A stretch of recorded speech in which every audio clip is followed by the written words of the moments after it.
So, good morning. Day 6 na. Last day ko tomorrow for isolation. Then, on Monday morning, going home na ako. So, yung maga pa rin, guys. Pero okay na acid ko. Nakakain na ako. And, nararamdaman ko na yung talab ng levothyroxine. Hindi na ako ganun nangangawit yung mga joints ko. So, yehey. Kaya ko to. This is my view from above. So yun, kayo ng 5 a.m. uminom na ako ng levothyroxine.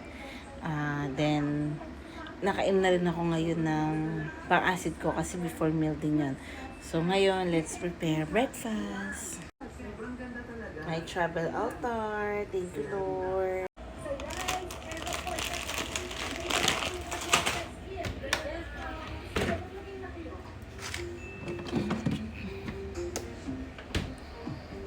So, ngayon ang having my gin ramen. Gusto ko ng noodles. Sorry. Ngayon lang naman eh. Tapos, yung niluto ng husband ko na steak, kahapon, yun, papapakin ko na lang kasama ng ramen. Iinit ko lang siya yung microwave ko.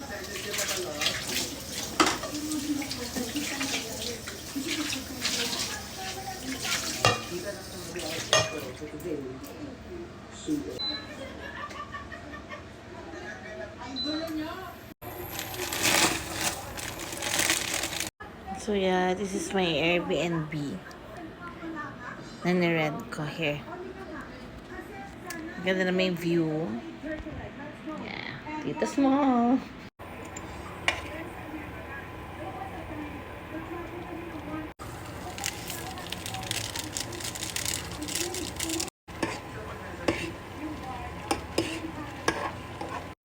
Okay na to. So, I'll transfer here.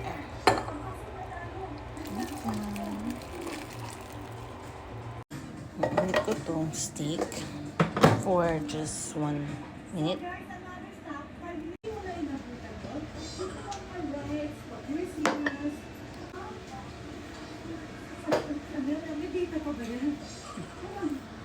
Now, let's eat and lagyan ko siya ng cheese. Here's my breakfast.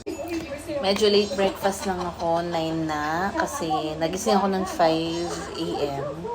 Tapos, nag-scroll muna ako. Then, nakatulog ako ng mga around 6:30. So, nagising ako ng 8. So, yan, I prepared my food. And then, kain tayo, guys. Guys, okay na ako sa rides. Ang sarap. Naka-aircon yata.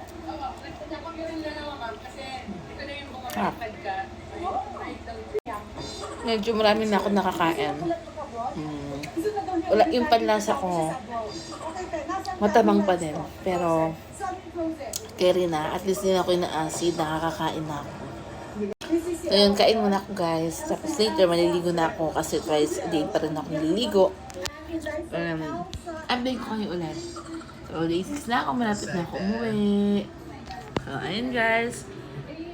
Always pray and take care. I pray for all na may thyroid problems and kaya natin to.